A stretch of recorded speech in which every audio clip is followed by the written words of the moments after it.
I think one of the nice things about how me and Lee worked was that was the meeting, that was the brief. Design me a piece in this style that covers the torso, the arms and the head.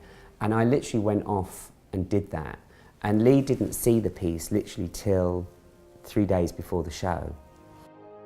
Lee took me out of the zone of making jewellery as to be earrings or necklaces or bracelets or tiaras to actually creating pieces from a metal form that became part of the garment or became the garment themselves. So I think it was quite challenging for me because in a way I was pattern cutting in metal, which is something I had never ever done before. It was always a new challenge.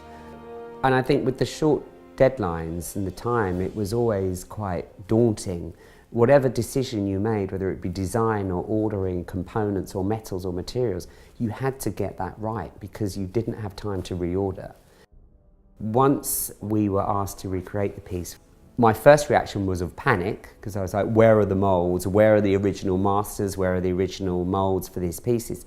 And we've moved several times since then. So there was an element of panic if we had the originals and we couldn't find them. Then luckily we did find them. We found them. Yeah, we did find the pieces. We had the original molds. I still had some of the original beadings that I created. I had the original stones. So the Swarovski cabochon crystals that we use in the Yashmak, I still had the same parcels that I was given all those years ago. So I had the same stones, I had the same masters, I had all the original beadings, well not all the original, but samples of the ones I'd made so I could replicate those really easy.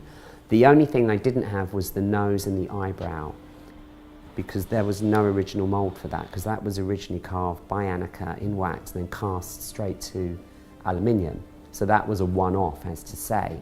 So luckily, I was still in contact with Annika, so Annika recreated the nose and the eyebrow piece for us. The original company that I used 15 years ago to cast those segments was still in business.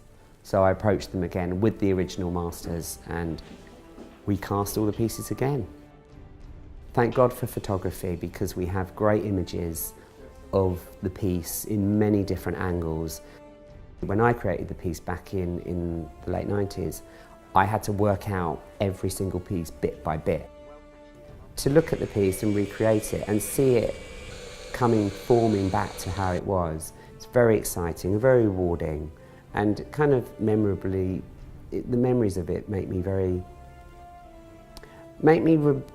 reflect on how honoured and lucky I was to work with Lee over those years. It was a very innovative time.